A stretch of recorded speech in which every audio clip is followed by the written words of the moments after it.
Olá a todos, eu sou o professor Celso Araújo Fontes e essa é a nossa 10ª aula do curso de Programação para Advogados.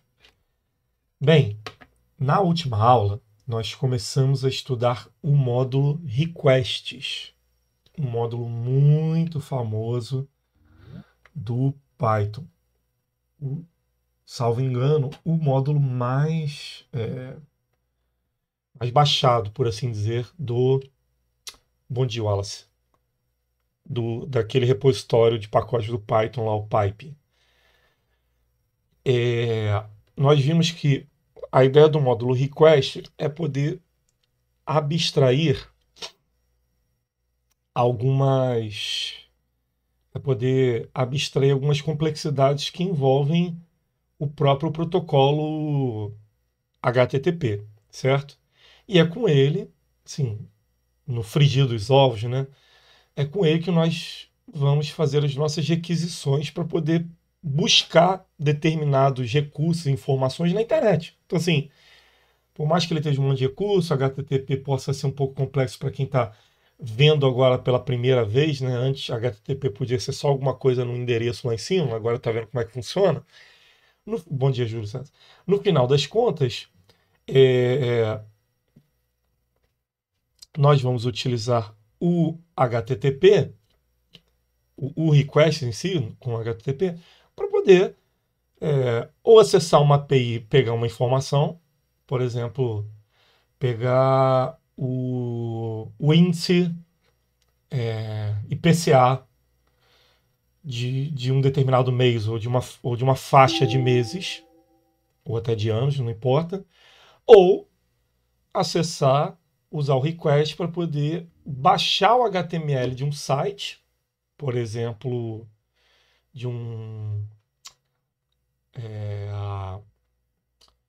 de um site de um tribunal, que por, enfim, por coisas do destino, talvez não tenha a pessoa, a advocacia, o ente não tem integração e aí não, ou até não existe integração com aquele sistema e aí a única maneira de automatizar a recuperação de informação seja literalmente via código fazer algo que seria similar ao ser humano acessar um por um e dar Ctrl C, Ctrl V de um conteúdo que está no site. É claro que se um ser humano for fazer isso, ele vai ter uma certa demora, né? Já via código, a gente vai poder fazer isso milhares de vezes por minuto, né? Eu prefiro nem, eu prefiro não usar esses termos aí. Ainda mais, ainda mais no contexto jurídico, né? Pelo amor de Deus, né? Ainda mais no contexto jurídico, né? A gente não vai, a gente vai, na verdade, o termo web scraping, né? Scraping, acho que a tradução é escavar, né? Escavar dados, né? A gente vai escavar. Até porque os dados estão lá e são públicos, né? Tem muitas APIs, óbvio. Minerar, né? O pessoal. É. Antes se chamava crawler, né? Na minha época da faculdade se chamava crawler. Mas aí hoje em dia eles chamam de web scraping, né? Mesmo de escavar os dados, né? Mas enfim. Mas ainda vamos ver a primeira alternativa, que é utilizar, acessar APIs que utilizam o próprio linguajar do HTTP para que a gente possa se comunicar com ela, certo?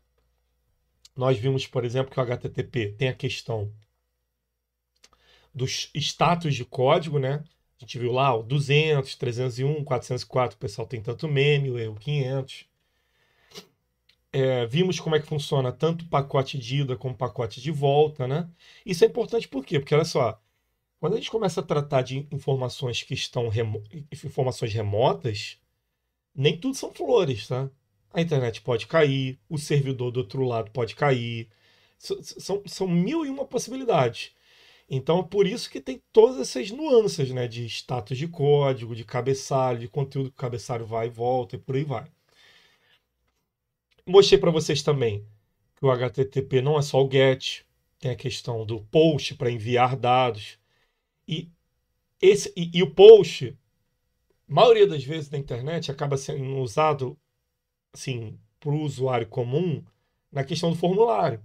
Você vai lá no formulário, preenche alguma coisa, clica naquele botão e eu mostrei para vocês que o formulário tem lá, método post, no próprio código de HTML. A gente vai estudar um pouco de HTML nesse curso também, tá?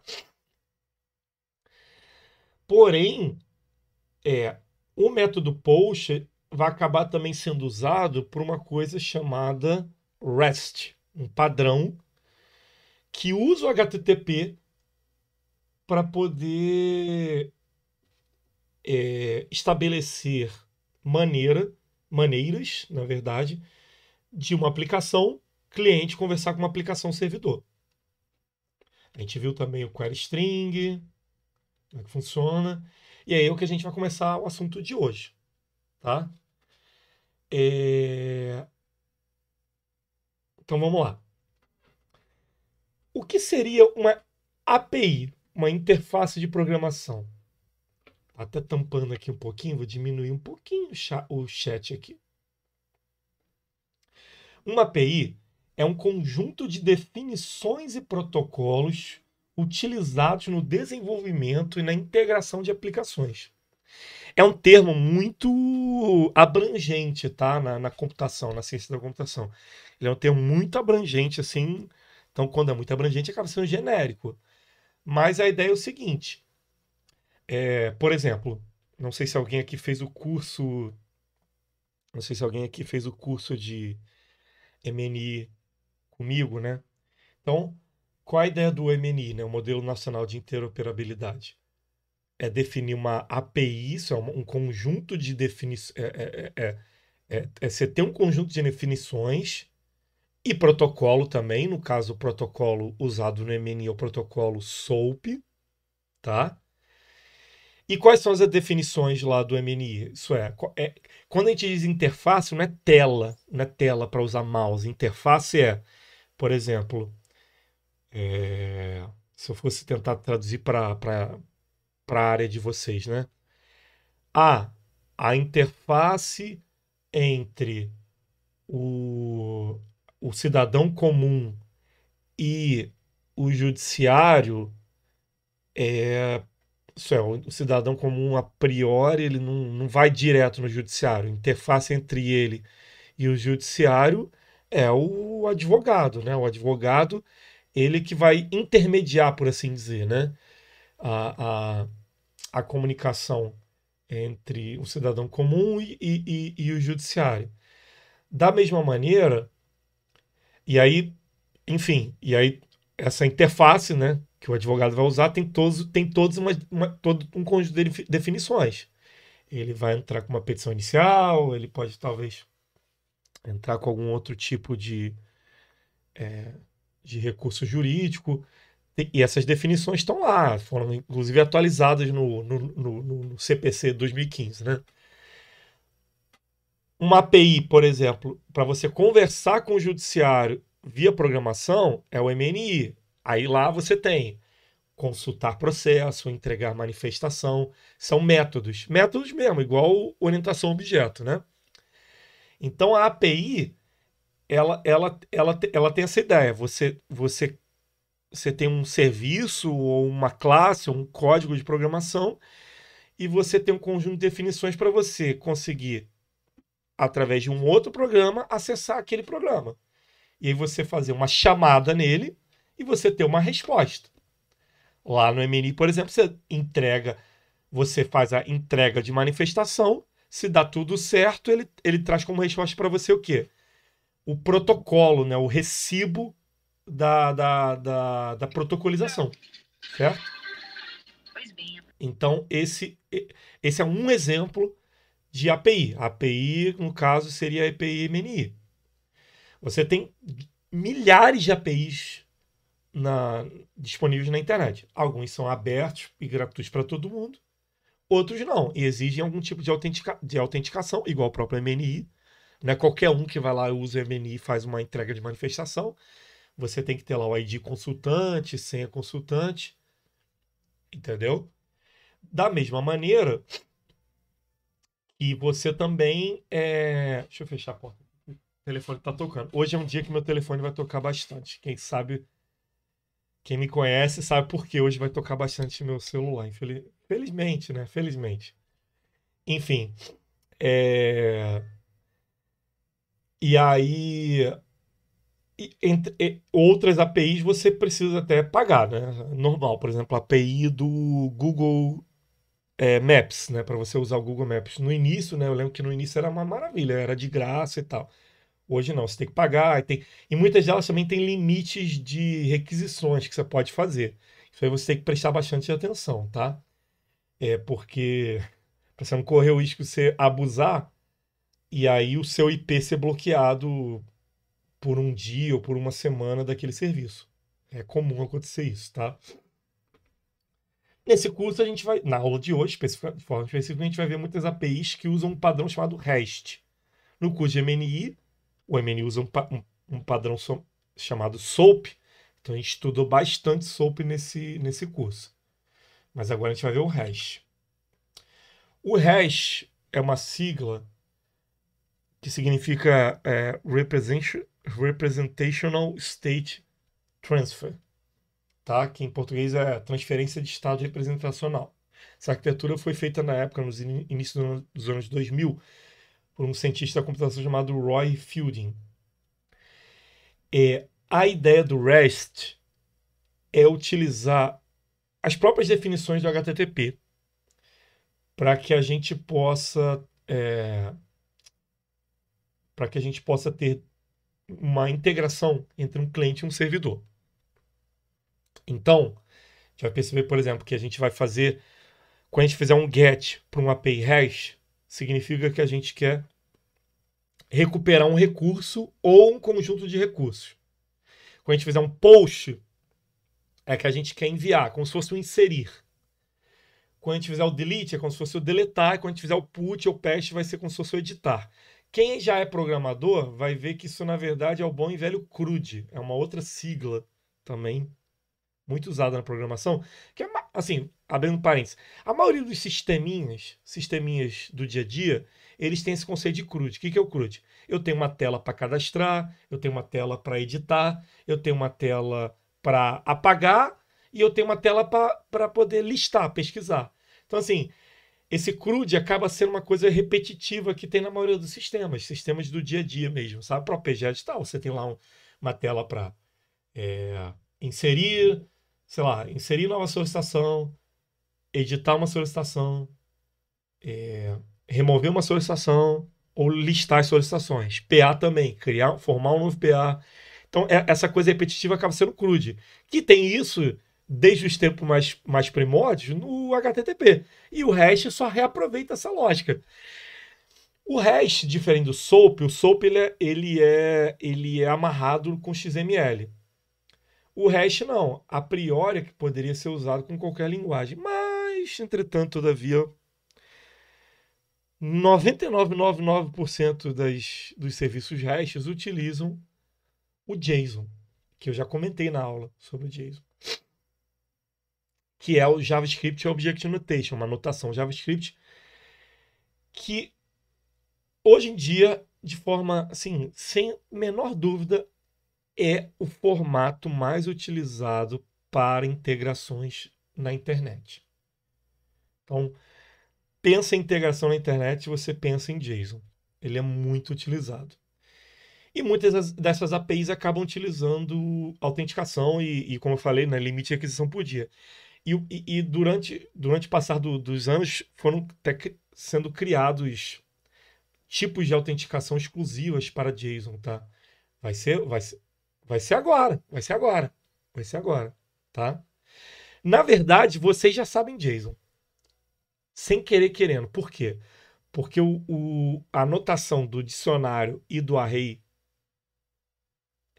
é igualzinha à anotação de objeto e de array do JSON. Então, vocês já sabem JSON. Sem mesmo saber JSON, vocês já sabiam JSON. Por quê? Porque o Python copiou igualzinho, tá? Então, assim, por osmose, vocês já sabem. Então, vamos ver como é que funciona a API REST. Vamos dar uma de verdade agora, na prática? Vamos lá.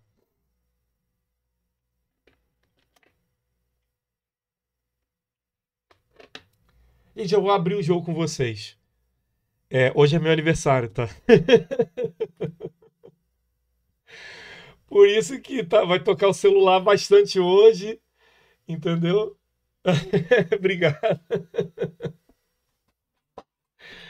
Hoje é meu aniversário, 37 anos. E aí, por isso que vai tocar meu celular bastante hoje. É. Obrigado. Obrigado, gente. Eu sou muito comedido nessas coisas. No Facebook eu limito, não aparece lá no Facebook dizendo que é meu aniversário, mas é porque hoje vai ser um dia bem agitado mesmo. Tem esse evento lá, enfim, obrigado, gente. Muito obrigado.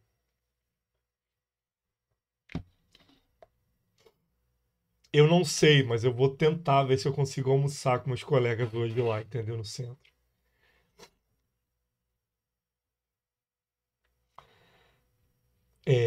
Então vamos lá. Uma API uma API bastante legal que tem na internet, essa API chamada ViaCep. Se vocês abrirem aqui, ViaCep, consulte CEPs de todo o Brasil. A tela preta. E agora, voltou? Tá na apresentação? Vocês estão conseguindo ver ou só foi o Renan que deu problema aí? Estão conseguindo ver aqui? Ah, tá, beleza. Às vezes o Jitsi é meio zoeiro, tá, Renan? De graça, né? A gente não pode reclamar, né? Então, o, o ViaCep é, é um web service que eu não sei quem criou, que ele acaba por debaixo dos panos indo lá e trazendo informações do correio, tá? Eu acho bem bacana essa API. E vocês vão perceber o seguinte, ó. Procurando um service gratuito, utilize o nosso serviço, pá. Aí, exemplo de chamada de pesquisa CEP, ó. O endereço, barra o CEP e barra o resultado, JSON, tá? Aí você fala, pô, Celso, mas você ensinou na aula passada que normalmente os parâmetros são passados como, né? Interrogação, alguma coisa. Tem. Agora tem que fazer um outro parênteses. Durante o passar das décadas, é, foi sendo criado também um padrão na internet que o pessoal chama de URL amigável. A URL amigável, ela diferente de usar aquele interrogação, não sei o que, não sei o que lá, ela cria a URL dessa maneira aqui, ó, para que seja fácil o compartilhamento. Você dá um Ctrl+C, Ctrl+V, igual eu vou fazer aqui agora, e você compartilhar fácil o endereço. Quando eu faço isso aqui, vocês vão abrir o seu navegador. Se for o Firefox ele já é até espertinho. Ele vai abrir um editor JSON desse cara. Se for o Firefox, tá? O Chrome, o Brave, não, infelizmente. Vocês estão percebendo que essa anotação não é nenhuma novidade para vocês? Não é nenhuma novidade para vocês. No Python, isso aqui seria o quê? Hein, galera? No Python, isso aqui seria o quê? Um dicionário. E no JavaScript, isso aqui é um objeto literal. Um objeto literal. Vou provar para vocês. Vou dar uma mini aula de JavaScript rápida aqui, ó. Presente para vocês de aniversário. Aqui, ó. Vou colocar aqui, ó. OBJ igual a. Eu vou copiar e colar esse negócio aqui, ó. Aí é o seguinte, ó. OBJ posição bairro C. Isso aqui não é igualzinho que a gente viu até agora no Python? Não é igualzinho? OBJ posição bairro. OBJ posição UF. São Paulo. Não é igualzinho? Só que a única diferença é a seguinte: isso aqui é um objeto mesmo. Não é à toa que dá para você usar aquela sintaxe igual do Python. obj.bairro, tá vendo? Por quê? Bairro é um atributo do seu objeto. Do objeto que o obj está apontando na memória. Pronto. Tá vendo que vocês já sabem? Não precisa nem ensinar. Não precisa nem ensinar. Vocês já sabem uma parte de JavaScript já por tabela, por assim dizer. Tá? Então, como é que essa API a gente acessa ela? A gente viu lá, tá aqui a documentação. Ah, Celso, toda API é igual? Não, sinto lhe informar. Toda API você vai ter que ler você vai ter que ler você vai ter que ler a documentação? Sim. Sim. É o preço da coisa ser genérica e ser aberta, ser flexível. É que você vai ter que ler a documentação de cada uma. Sinto muito. Vocês vão ver que a do IBGE, meu Deus do céu, Jesus Cristo. Parece que, assim, tem que dar um curso só para aprender a usar a API do IBGE. O pessoal do IBGE que estiver vendo esse vídeo agora, é uma crítica construtiva, tá? Levem isso na boa. Então vamos lá. Vamos agora usar isso no Python. Importar a nossa mais amada biblioteca de Python requests. Importar o... Aí eu vou criar uma variável para guardar o CEP. Que CEP é esse aqui? É o CEP da minha querida e amada Procuradoria-Geral do Estado de Janeiro. A URL é aquela que a gente acabou de ver. Qual o padrão que os caras ensinaram a usar? Via CEP, blá blá blá, WS, né, de Web Server, o CEP e o formato. Eu quero formato JSON, né? Pelo amor de Deus, XML. Aqui, por enquanto, não. Aí eu vou pegar o CEP e vou passar aqui dentro, certo? Usando aquela template de string. Vou fazer um get.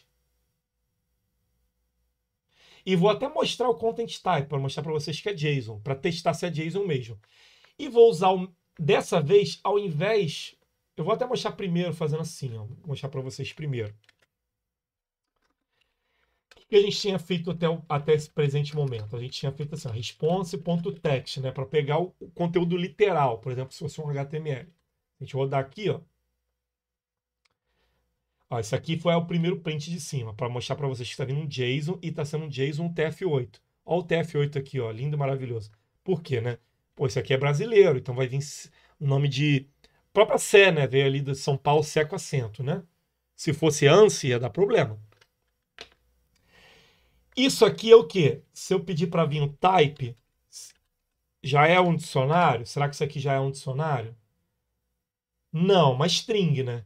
Pô, eu vou conseguir acessar, por exemplo, o nome da rua aqui desse CEP numa string? Só se eu fizesse aqui uma substring para poder pegar. Não é o que eu quero. Eu quero que esse resultado, ele não só interprete... Ó, guarda bem na cabeça. Não só ele interprete o JSON, como ele converta o JSON para o formato nativo do Python. Seja um dicionário, seja um array, ou seja um array de dicionário que dentro tem outro array, que tem outro dicionário, que tem outro array, que tem outro dicionário. Celso, você está exagerando? Não. Quando vocês verem do IBGE, vocês vão lembrar com carinho do que eu acabei de falar às 10h02. Vamos lá. Então, como é que a gente faz isso? A gente usa um método chamado JSON. Se a Larissa estiver aí, ó, lá no key, que é o getJSON, né, Larissa? Então, método JSON, para ele não só interpretar, como ele converter. E aí vamos ver o que ele vai fazer. Ó. Vocês já estão vendo que está aparecendo num formato meio diferente aqui no print. Por quê? Se eu der um type, será que ele vai continuar sendo uma string? Não, já é um dicionário. Aí, vamos lá. Professor chato com isso? É. Pessoal, como é que eu acesso o bairro dessa resposta JSON que eu acabei de pegar? Eu coloco aqui dentro do plique o quê? Bairro, né? Aqui, ó, tá vendo? Isso aqui é um dicionário. Isso aqui é chave, valor, chave, valor. Complemento não tem. A PGE fica na... A PGE, na verdade, tem mais de um endereço, né? Porque passa uma esquina, né? Mas normalmente é a Rua do Carmo, número 28, tá? Então aqui, ó, bairro. Centro. Fica no centro do Rio de Janeiro. Bem, outro exemplo de API, vamos lá. Essa é uma API já internacional. Ela é a tal da REST Countries. O nome é bem chamativo, né? REST, né? Então, olha lá. Receba informações de países via REST. Aí, pô, é bastante usado, né? O pessoal usa. Às vezes tem 1 milhão de requisições por dia. Aí tem toda a documentação aqui, que é bem grande. Mas eu vou mostrar um exemplo. Usando a versão 3.1 desse REST, através do parâmetro nome, eu vou chamar aqui o Brasil. Só que, além de chamar o Brasil, eu vou passar parâmetros. Então, eu vou até pedir para imprimir aqui a URL antes. Ó. Response URL, para vocês verem primeiro. Tá? Ó, vou abrir lá o navegador. Até que o coisa foi legal. Ele vai trazer assim, ó. Nem sempre vai trazer bonitinho, tá? O resto, tá? Quando não trouxer muito bonitinho, você tem várias maneiras de resolver esse problema. Uma delas é você vir aqui fazendo assim, ó. JSON Formatter. Você vai aqui na internet aqui, escolhe um qualquer, tá? JSON Formatter, tá? Eita, Jesus Cristo. Já tinha um outro negócio aberto aqui, ó. Não, esse aqui é o de XML, só quero o do JSON. Uma leve aqui. Foi mal. JSON Formatter. Abre, meu filho, por favor. Ou simplesmente você pode fazer assim também. Você pode apertar F12 aqui no seu navegador. Se você colocar aqui uma variável qualquer para receber esse conteúdo e você chamar ela vai aparecer aqui bonitinho, ó. Por que eu quero formatar para vocês? Porque essa aqui já é mais complicada, tá? Ai, veio algum caractere aqui zoado aqui. É porque às vezes vem um caractere a mais aqui e ele dá uma confundida. Deixa quieto, a gente abre assim. Olha só. Primeiro, vamos pegar aqui o conteúdo textual mesmo. Response.text, para vocês estudarem junto comigo. O bracket, que é esse caractere aqui, tá? O que ele significa na sintaxe do Python? Quando eu chego aqui e coloco assim, ó, X começa com isso aqui. O que isso aqui significa? Hein, pessoal? É um array, certo? Então, vocês concordam comigo que a resposta desse cara tá vindo um array primeiro? Que é o primeiro caractere esse aqui, certo? Dentro dele tá vindo um cara assim. Então, significa que dentro desse array, se eu quiser acessar esse dicionário, qual a posição desse dicionário, pessoal? 0. Hoje é até um dia bom para mostrar esse meme para vocês. Quer ver? Ó? Meme, contar, pique-esconde, programador. Deixa eu ver se vai aparecer aqui. Poxa. É que programador, normalmente, né, a pessoa normal conta 1, 2, 3 no pique-esconde. Depois eu acho esse meme aqui. Enquanto o programador, enquanto as pessoas normais contam vai contar no pique-esconde 1, 2, 3, né? A gente não, a gente vai sempre começar com 0, né? Então vocês concordam comigo que aqui dentro aqui ele devolve um array, dentro tem um dicionário, certo? E aí nesse dicionário, por exemplo, tem um atributo, tá? Chamado name, que dentro dele tem um outro dicionário. Certo? Agora, se eu quisesse acessar a capital, ele é irmão desse primeiro dicionário, tá vendo? E aí, dentro desse capital, Brasília É uma string ou é um outro tipo de dado? Qual está sendo o tipo de dado de Brasília ali que eu selecionei? Uma string? Tem certeza? Brasília está sendo uma string ou essa string está dentro de alguma coisa? Olha com calma.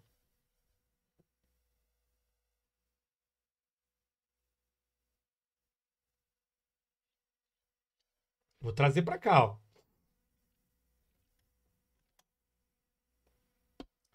Pessoal, se eu quisesse acessar aqui essa palavra Brasília, que é essa string Brasília, tá dentro do array, né?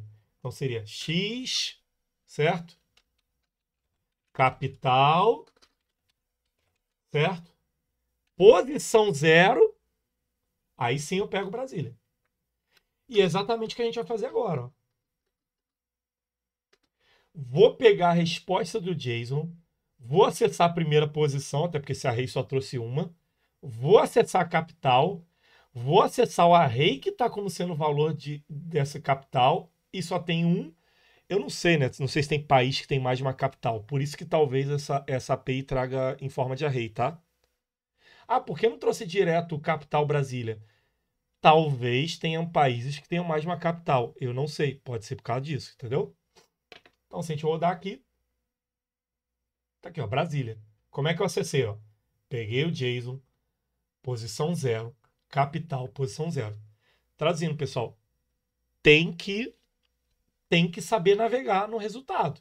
Porque aqui, ó, tá aqui, ó, o resultado do JSON aqui, ó. Array. Vamos lá, vamos ver se vocês estão bom mesmo. Eu quero acessar o nome oficial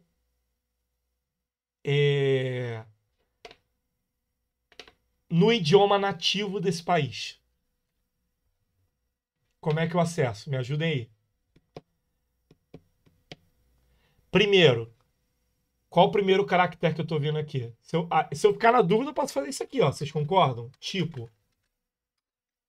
Eu tô na dúvida, Celso. Não tô conseguindo enxergar bem, tô sem óculos hoje, alguma coisa assim. É uma lista, né? É um array. Se é um array, posso pelo menos pegar a primeira posição, né? Aí eu pego a primeira posição aqui, ó. Trouxe um monte de coisa, não ajudou muito, mas beleza.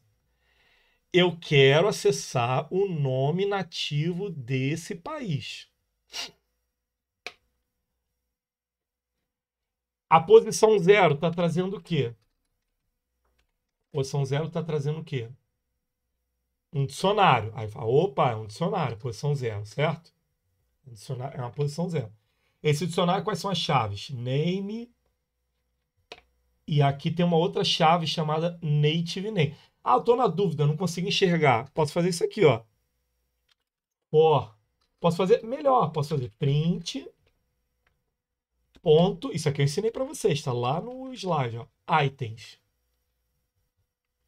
Aqui, ó, tem name, tem native name, tá mostrando aqui, ó. Eu posso até fazer assim também, ó. For k e v in. Aí eu faço assim, ó. Quero imprimir só as chaves. K de key, né? Name, currency, capital e alt spelling. Essas são as chaves desse dicionário.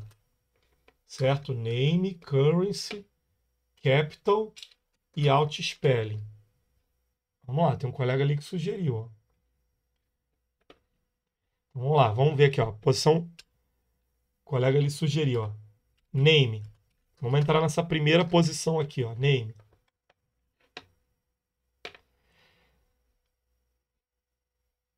Ó. Porque eu coloquei o items aqui, desculpa.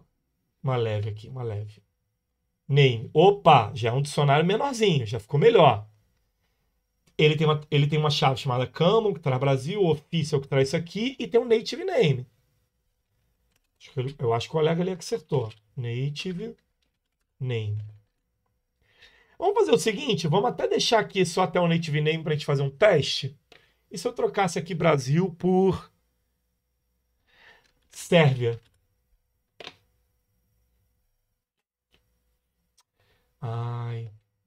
Deixa eu ver aqui um outro que seja mais fácil aqui de...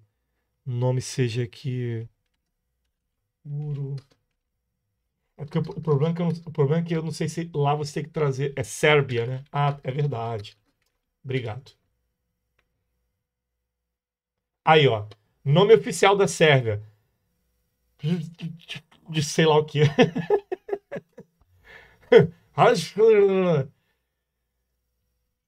O chato é o seguinte, né? Que para você acessar no endereço oficial, você teria que acessar a primeira posição desse dicionário, né? Então você teria que fazer um for para poder achar o nome do primeiro cara para você acessar o nome oficial. Mas vocês estão começando a perceber que isso aqui é interessante para você automatizar? Por exemplo, quero trazer a lista do nome oficial de todos os países. Eu quero trazer a capital. A gente não fez agora há pouco da capital? Ah, quero trazer a capital da Sérvia. Não foi o que a gente fez no código agora há pouco? Ó?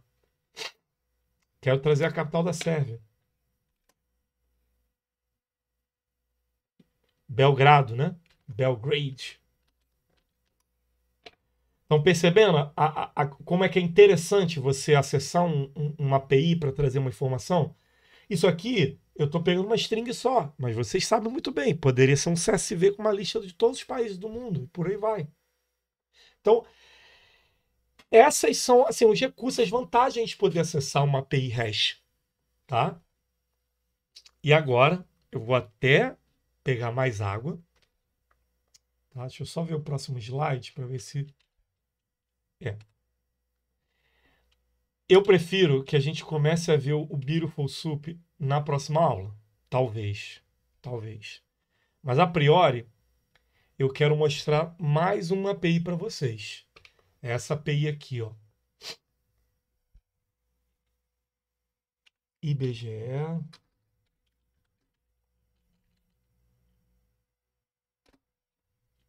Essa aqui, ó. Vou dar um Ctrl+C, Ctrl+V, deixar aqui para vocês. E vou abrir uma coisa que acho que vocês conhecem muito mais do que eu, né? Calculadora do cidadão. Essa aqui vocês conhecem muito bem, né? Esse site aqui vocês conhecem muito bem, né? Muito melhor do que eu, né? Eu já volto já, só um minutinho. Deixa eu dar um pausezinho aqui. Na aula de hoje, na aula de agora, vou dar esse presentão para vocês. A gente vai fazer essa calculadora aqui em Python. Vocês topam?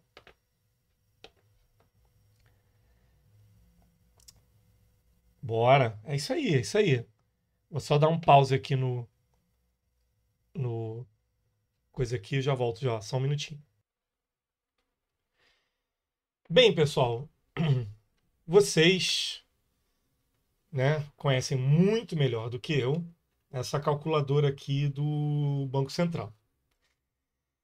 Ela é muito utilizada, né, para poder você, a partir de um índice, você, por exemplo, aqui, escolher o índice INPC, coloca aqui uma data, vamos dizer que era para o valor era para ter sido pago, sei lá o que, em janeiro, e você só pagou, vai, como se fosse pagando agora em outubro, né? R$ 100. Então você coloca aqui corrigir valor e ele traz o valor corrigido. Esse valor corrigido, ele diz aqui a fonte, né? Ah, está sendo usado o INPC do IBGE. Se você for no IBGE, nesse site específico aqui, ó, serviços dados IBGE, API agregados versão 3, vai ter essa documentação, conforme o colega agora há pouco falou, né? Infelizmente, as documentações são difíceis de ler, sim. Porque, conforme está lá até no meu slide, a ideia é genérica, é abrangente. Então o cara faz do jeito que ele quiser. Você quer ver um exemplo também, pessoal, recente? A API do Juscerja, para poder pegar as informações. Isso é para o pessoal da dívida ativa. Não é trivial, eles ainda usam uma outra tecnologia lá, que é uma tecnologia do Google, lá, o gRPC. Eu ajudei eles um pouco no começo, eu bati bastante cabeça. Não foi fácil. O próprio MNI, eu demorei muito tempo para poder dominar o MNI, sabe? É muita coisa. Ainda mais para mim, que não sou Nunca, nunca fiz uma aula de graduação de direito, entendeu? O que eu aprendi de direito foi. Continuo, estou aprendendo, continua sendo por osmose, né? Então, não foi fácil, não foi fácil. Então, mas eu vou tentar aqui simplificar um pouco, também fazer um caminho das pedras aqui nessa API do IBGE. Como é que é o caminho das pedras nessa API do IBGE? É você fazer o seguinte, é você ir nesse Query Builder, tá vendo aqui, ó? Construtor de consultas. Você entra nele, você seleciona primeiro uma área, tá vendo aqui, ó? Seleciona, na verdade, um índice, perdão. Então aqui, ó, Índice Nacional de Preços ao Consumidor. Aí você seleciona ele. Aí você escolhe qual dado agregado você quer. Peso mensal não sei das quantas. É... O... Aí aqui no finalzinho, que eu vejo, quer dizer, finalzinho não, né? Porque ainda tem mais aqui, ó. Você vê que tem vários aqui, é absurdo. Só que muitos deles, né, vai até uma certa data. Qual que a gente quer aqui, por exemplo? A gente quer o quê? A partir de e não é o até. Então eu vou pegar esse aqui, ó. Variação acumulada, blá, blá, blá, blá, blá. Isso aqui eu nem perco meu tempo lendo, que eu sou meio dislexo. A partir de janeiro de 2020. Opa, é o que eu quero. Por quê? Porque a minha dívida aqui, o negócio é 2020. Então, beleza. Aí, tem a questão das variáveis. Eu vou querer uma correção da variação mês a mês. Então, só vou querer essa variável aqui, ó, que ele chama de 44. Vocês estão reparando esses códigos aqui, ó? 706344? É o jeito com que eles trabalham. Vai se acostumando. Períodos. Eu podia selecionar todos para vir tudo desde 2020. Seria interessante isso aqui? Seria. Para quê? Para poder você gravar no CSV. Para não ter que acessar esse web service mais de uma vez por mês, né? Porque a gente não sabe qual vai ser o INPC de dezembro, a gente ainda não sabe qual vai ser o INPC de janeiro de 2023, por aí vai. Mas, vamos dizer o seguinte, vamos dizer que eu quero, já que aquele meu caso ali começa em janeiro de 2021 e vai até outubro, então eu marco aqui, ó, pimba, pimba, pimba, pimba, pimba, pimba, até outubro, beleza? Esse negócio aqui de grupo e subgrupo eu ignoro, que, pô, pelo amor de Deus, né? A não ser que, a não ser que te- o juiz coloque de forma explícita. Não, vai ser o índice da variação do feijão que vai ser utilizada na hora na questão da execução. Ah, pelo amor de Deus, né? Não duvido. Nível geográfico, você pode até escolher aqui regiões aqui, se é o INPC só do meu estado ou só da cidade tal do meu estado. Eu acho muito difícil, acho que normalmente é a brasileira. Então você marca aqui N1 e 1 Brasil. Geral URL. Isso tudo foi para fazer isso aqui, ó. Meu Deus do céu, né? Aí você clica e vai na URL. O que a URL vai trazer? Um JSON, certo? Posso até para poder ficar bonitinho, eu acho que dessa vez aqui ele vai mostrar bonitinho aqui, ó, JSON formatter. Eu acho que dessa vez aqui, usando esse site JSON format, tem outros, tá? Ele vai mostrar aqui bonitinho. Vamos lá, meu filho, carrega logo aqui. Bora. Às vezes é meio lentinho aqui esse site aqui. Bora, meu filho. Eita. Deixa eu pegar outra aqui. JSON formatter. Que não seja aquele site ali.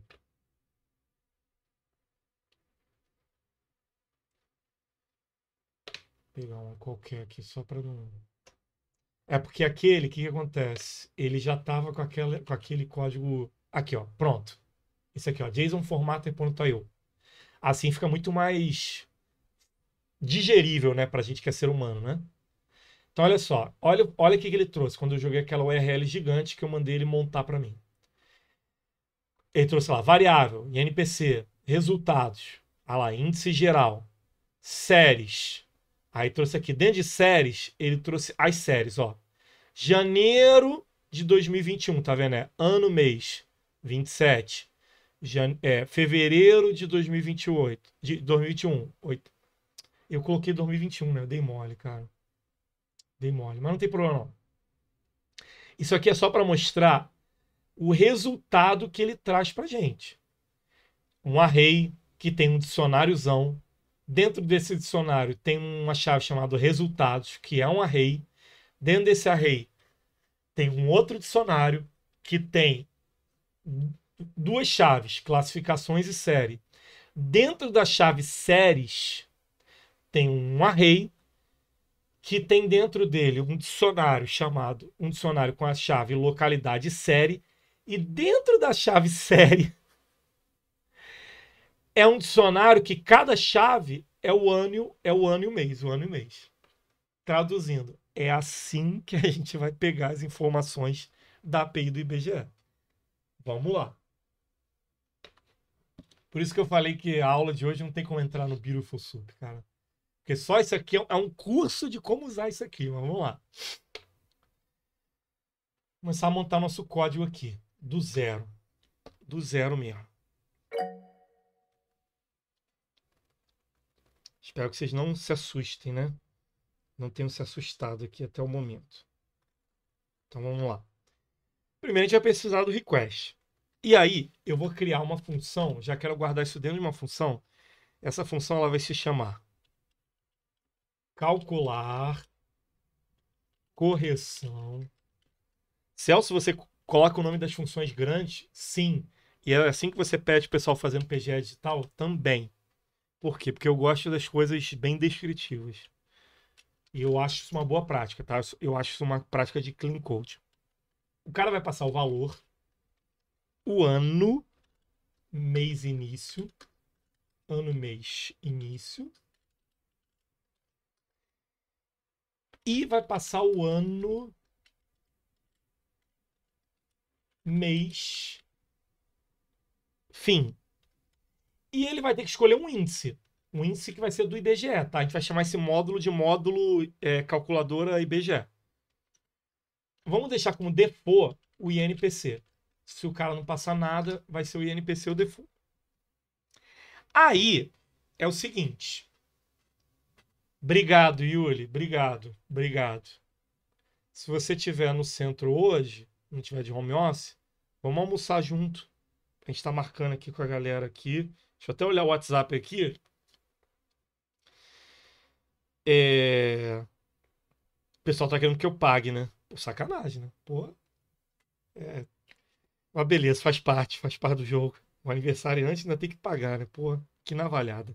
Mas vamos lá. É sacanagem mesmo. Eu vou processar eles aí. Pessoal, me ajude aí no montar a petição. Brincadeira, vamos lá. Então é o seguinte. É, eu já tenho aqui uma lista de valores agregados, tá? Para não ter que ficar naquele site lá, porque ninguém merece ficar pegando. Então eu vou montar ele aqui com vocês juntos. Vai ser o seguinte, ó. Obrigado, Paulo. Obrigado mesmo. Amém. Então a gente vai fazer o seguinte: IBGE agregados. Tem mais, mas, pô, eu acho que esses aqui são os mais utilizados. Pelo menos os mais utilizados pelo setor de cálculo da nossa procuradoria, tá? Vai ser o quê? O tal do IPCA 15. Tá bastante em voga aí. Não sei como é que é nas ações aí dos estados de vocês. E aí, eu vou dizer que tem um código. O código dele lá, naquele site maluco, é 36, com todo respeito ao pessoal do IBGE, mas é um site complexo. 3065. Variáveis. Vai ser a 355. Lembra, tem que passar a tal da variável na URL. Então aqui eu já estou adiantando isso. O do IPCA 15 é esse aqui. E o do IPCA puro, sem ser o tal do IPCA 15, é o tal do código 7060 e é o tal do 63. 63. Acabei de saber que eu vou receber uma carona para o centro, já me dei bem.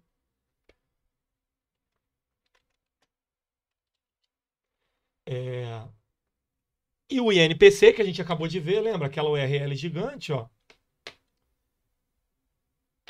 É o 7063 passando a variável, que lá no final é a variável 44. Tá vendo? Variável 44. Então, vamos lá. INPC vai ser 7063 e a tal da variável que ele cobra 44, tá? Então, o que eu estou fazendo aqui? Eu estou deixando pré-carregado na função um dicionário de dicionários cuja primeira chave é o nome do índice e todos eles vão ter dentro um subdicionário com código variáveis, código variáveis, código variáveis. Isso aqui é para quê? Para ser rapidamente. É porque é engraçado, seu nome tá como nome de bom dia. Quem é você, bom dia? De qual estado que vocês usam muito o IPCA-E? Aqui no JITS, para mim, o seu nome tá como bom dia. Aí eu vou fazer o seguinte, para poder pegar o código que o cara escolheu. O código vai ser variável IBGE agregados.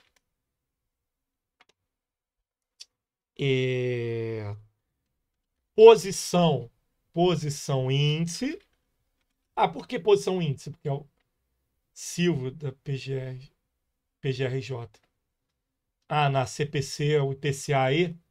Tá, gente. Se você puder pegar lá para mim naquele site lá, query, pegar para mim o IPCA-E, qual é o código, qual é a variável, a gente acrescenta aqui. Se você puder quebrar essa para mim. Já tô vendo que o Silvio vai abandonar o, o VBA, hein? Do Excel, hein? Já tá na hora, hein, Silvio? Dizer tchau pro VBA do Excel, hein? Vai trocar por Python, hein? Que isso, hein? Já tô levando ele pro lado Python da força. Brincadeira, Silvio. Fica à vontade continuando usando VBA. Vem pro lado Python da força, Silvio. Vem pro lado Python da força. Então vamos lá. Índice e o código, certo? Isso é, o default vai ser NPC. Aí ele vai pegar essa chave. E o código vai ser o quê? O 7063. Aí, isso aqui, na verdade, acho que acaba sendo muito usado também em cálculo de honorário, né? Mas beleza. Vamos lá. Variáveis. Vai ser esse mesmo esquema, só que posição do dicionário variáveis, certo? Beleza. Vamos montar o URL agora. Ai, Jesus Cristo. Agora é a parte muito chata. Enfim, né? Mas vocês veem que assim, a variável é complexa. Eu vou até diminuir aqui Vou até colocar aqui para ser, por exemplo, só 2022-01. Se você coloca aqui só um e você coloca hífen aqui, ó, hífen 2022-10, ele faz um between, entendeu? De janeiro a tal. Então a gente vai seguir essa lógica aqui de variável. Vamos trazer para cá e vamos começar substituindo. Ó. Pequenininha o nome da string, né? Muito pequena, né?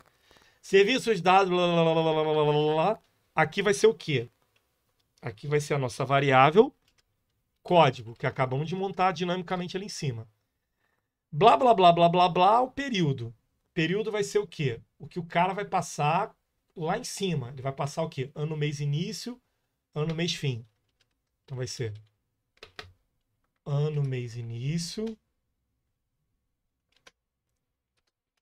ano, mês, fim. Variáveis.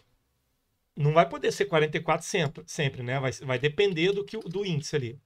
Variáveis. Aí esse treco aqui a gente deixa default. Ótimo. Vamos fazer um teste primeiro? Vamos ver se ele pelo menos vai estar trazendo os dados. Print. Não, aí a gente tem que fazer. Vamos lá. Response vai receber o quê? Requests.get daquela URL gigante aqui de cima. Aí a gente vai fazer o quê? JSON vai receber o quê? Response, método JSON, faz toda aquela mágica. E vamos dar um print, para a gente ver se está funcionando. Só para ver se está funcionando. Vamos chamar a função. Então, o nome da função tem esses parâmetros aqui todos. Vamos lá. R$100. Aí, qual o segundo parâmetro? Pô, às vezes o Tony faz autocomplete, às vezes não. Segundo parâmetro é o quê? O início. O terceiro parâmetro é o quê? É o fim. De janeiro a fevereiro desse mês. E eu não sou obrigado a passar o índice, certo? Eu coloquei request days, né? Aí, ó. Vamos lá, ó. Começa com 0,67, 1. Teve até deflação esse ano, né? Teve deflação mês 7, mês 8 e mês 9. Aqui, ó. 671, 171. Vamos conferir? Aqui, ó. 671, 171. Se a gente for na internet colocar aqui, ó. INPC 2022. Só para ver se a gente não tá maluco. Tem uns sites aqui que aparecem, né? Tipo esse site aqui doido aqui, ó.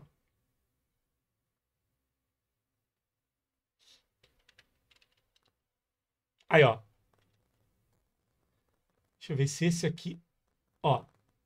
671, 171.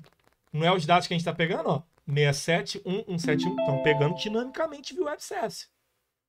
Certo? Já não precisaria de um ser humano ir lá dar Ctrl+C, Ctrl+V num site qualquer. Beleza? Bem, tá funcionando. Próximos passos. Vamos pegar a série. Ai, meu Deus. As séries, né? As séries. Para isso vai ser bom olhar esse site aqui, ó. Vamos lá. Primeiro, qual o primeiro cara? É um dicionário ou um array? É um array, certo? Aqui, ó, bracket. Esse array tem quantas posições, pessoal? Esse array que vocês estão vendo aqui, ó, na tela. Tem quantas posições? Esse array que começa na linha 1 e termina na linha 44. Ele tem alguma vírgula no nível do cara? Dentro, isso é, esse dicionário, ele tem algum irmão dele? Esse array tem quantas posições, pessoal? Olha com calma e responde.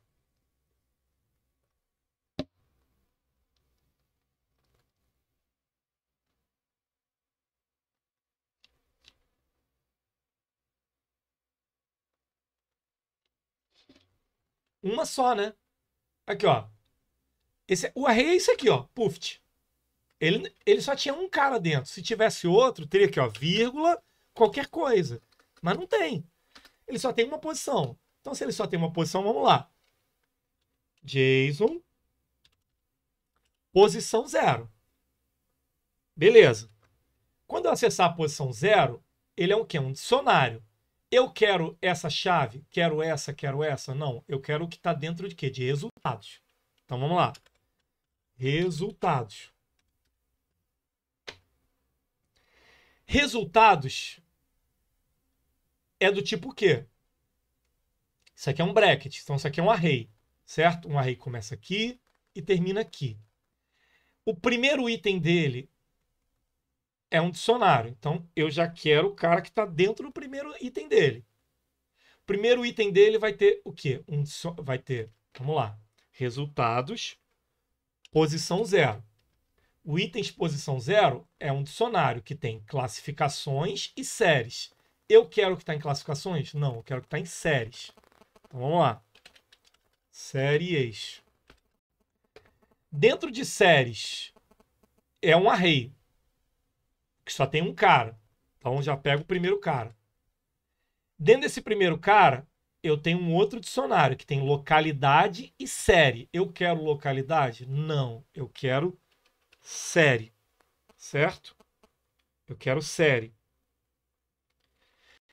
Então vamos lá. Aí eu coloco aqui, ó, série. Vamos ver o que esse cara tá trazendo, se a gente conseguiu navegar direitinho.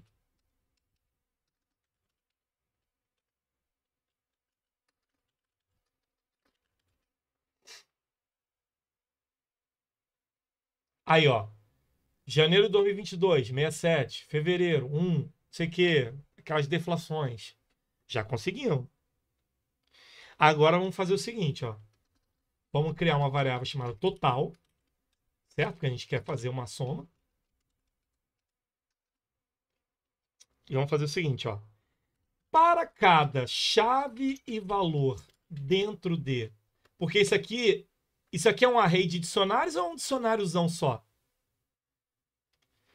Hein, pessoal? Isso aqui que eu imprimi é um array de dicionários ou é um dicionáriozão? Me responda aí no chat, por favor.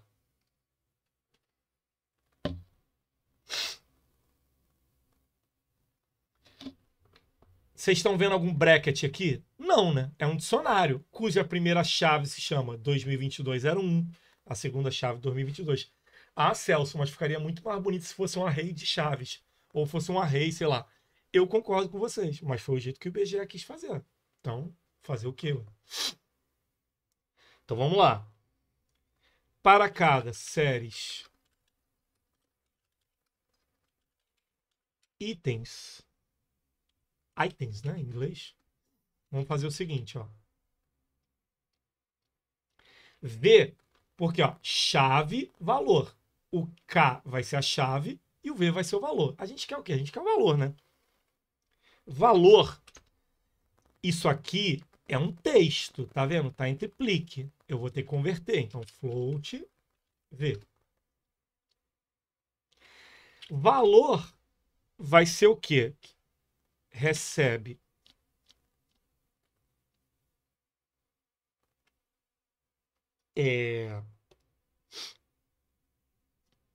na verdade, eu estou colocando aqui valor, né? Mas o certo seria total, né?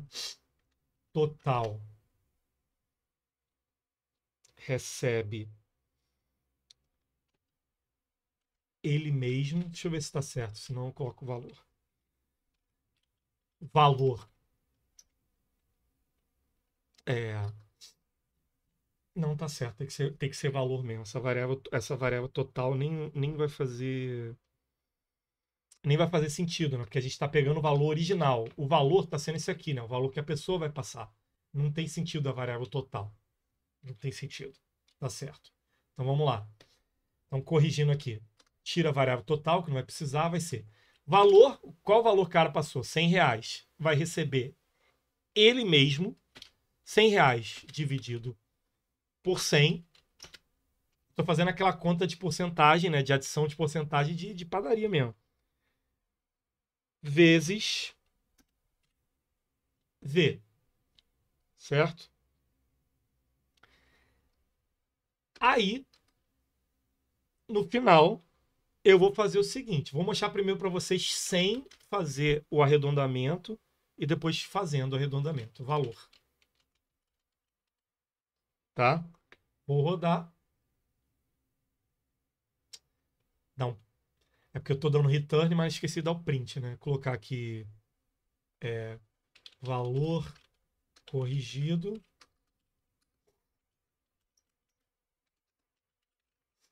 Print valor corrigido.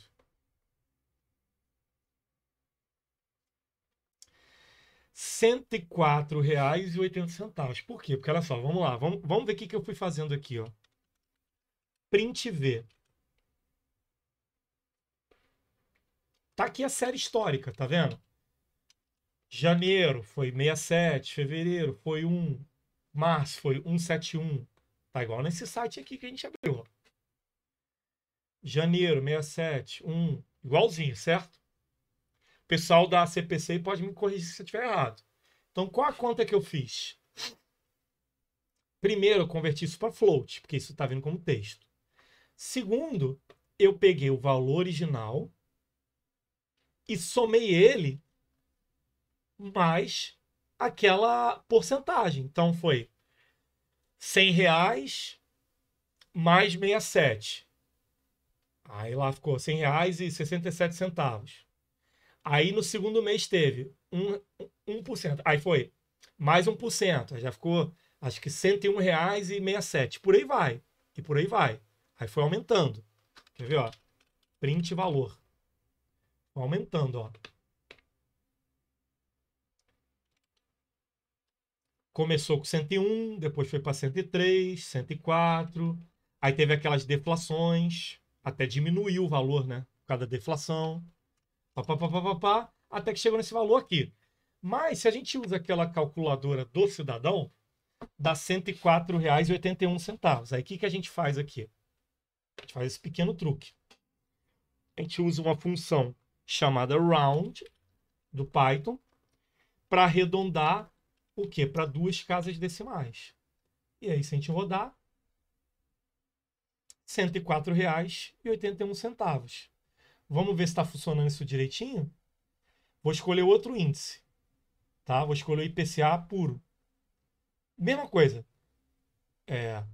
Janeiro a fevereiro. Corrigir valor. Dá um pouquinho de diferente. R$ 104,70. Vou chamar agora passando aqui o quê? IPCA.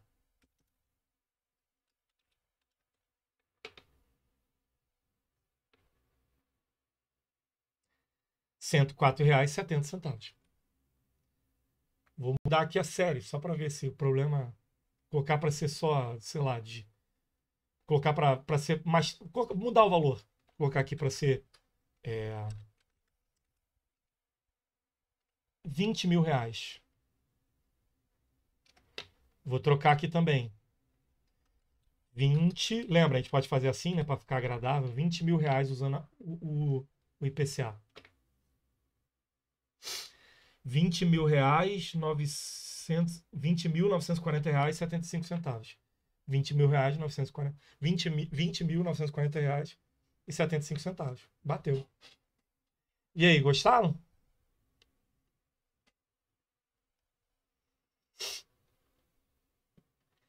O que eu recomendo, e eu vou deixar isso como exercício para vocês, vocês vão me dar isso de presente de aniversário. Vocês podem baixar a série histórica. Vocês vão baixar a série histórica desde o início dela. Pode ser 1980. Para quem não é da área de vocês, a pessoa pode se estranhar. Quem é de TI, tiver meus estagiários aí de TI. Mas assim, é comum às vezes ter que fazer correção monetária de coisa vindo lá de década de 90 e por aí vai, né? Então, o que eu faria? Eu baixaria a série histórica inteira e guardaria ela no CSV. Com a série histórica guardada no CSV, isso é, para não ter que ficar toda hora fazendo isso aqui, ó.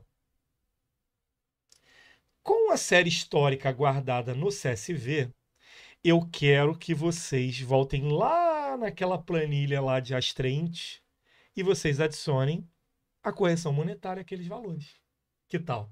Para fazer agora uma verdadeira calculadora de valores de execução judicial. Que tal, hein? Para realmente fazer RPVs mais próximos do de verdadeinha e precatórios os mais próximos de verdadeinha. Que tal? Acho que é um belo exercício, né? E aí a gente corrige semana que vem na penúltima aula. Tá? Vou interromper aqui o compartilhamento. Vou interromper aqui a gravação.